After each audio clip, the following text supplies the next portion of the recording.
Hello bachcho, let's read out the question first. A small block of mass capital M is placed in a hemispherical ball of radius r, and the ball is set rotating about its axis of symmetry. The radius vector of the ball through the block makes an angle of theta with the vertical. Find the angular speed of the ball. It may be assumed that there is no friction between the block and the ball. So for this, let's see the solution. But before of that, let's talk about the key concept which we are going to use here for this question.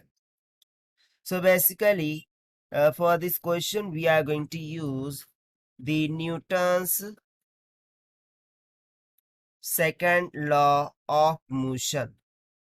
Second law of motion,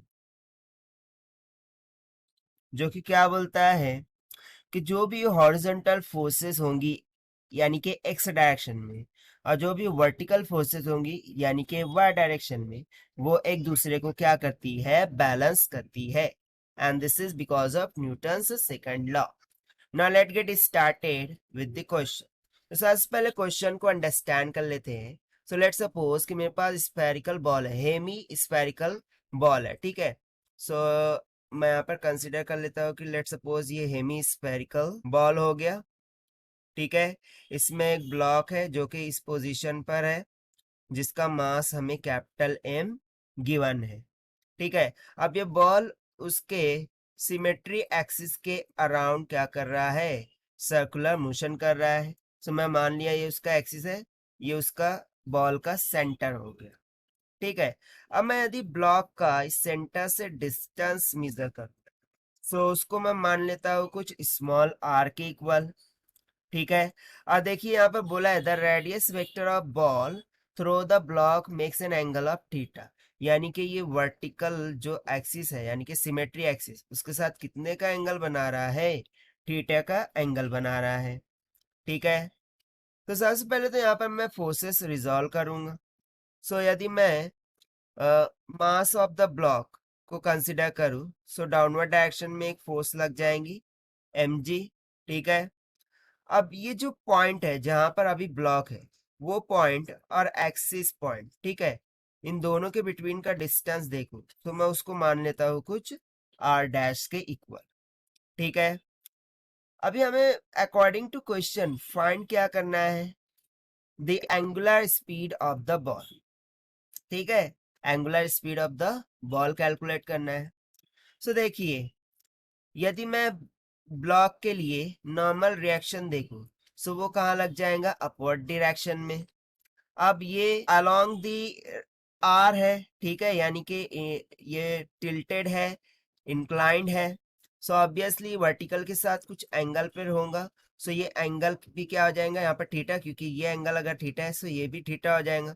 अब normal reaction के to component हो जाएंगे, एक तो vertical हो जाएगा और दूसरा हॉरिजॉन्टल.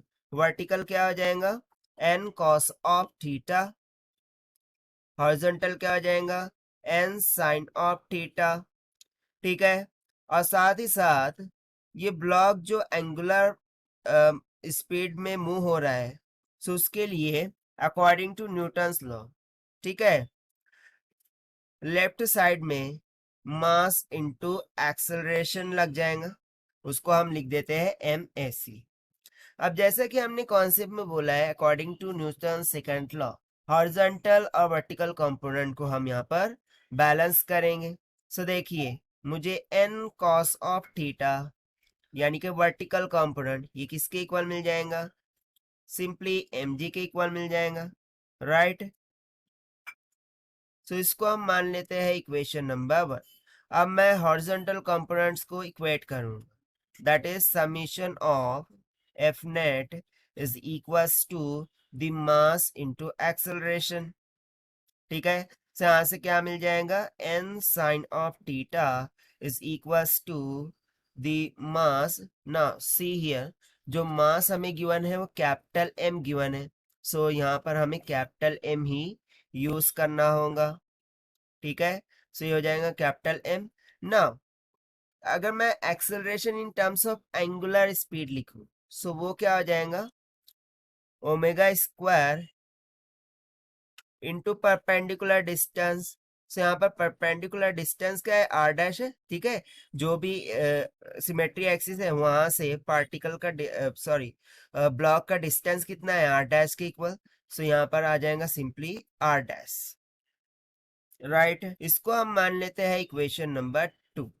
नाउ सी, यदि हम आर डैश की वैल्यू को फाइंड आउट करने को ट्राई करें, सो देखिए आर डैश को मैं यदि ऊपर कंसिडर करूं, सो ये वाली जो लेंथ है वो भी तो आर डैश ही है क्योंकि उसके पैरेलल है, ठीक है।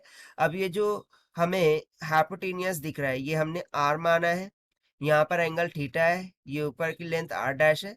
सो मैं सिंपली साइन की प्रॉपर्टी यूज कर सकता हूँ। सो यहाँ से मुझे साइन ऑफ थीटा किसके इक्वल मिल जाएगा, आर डैश बाय आर के, ठीक है, अपोजिट अपॉन हाइपोटेनियस।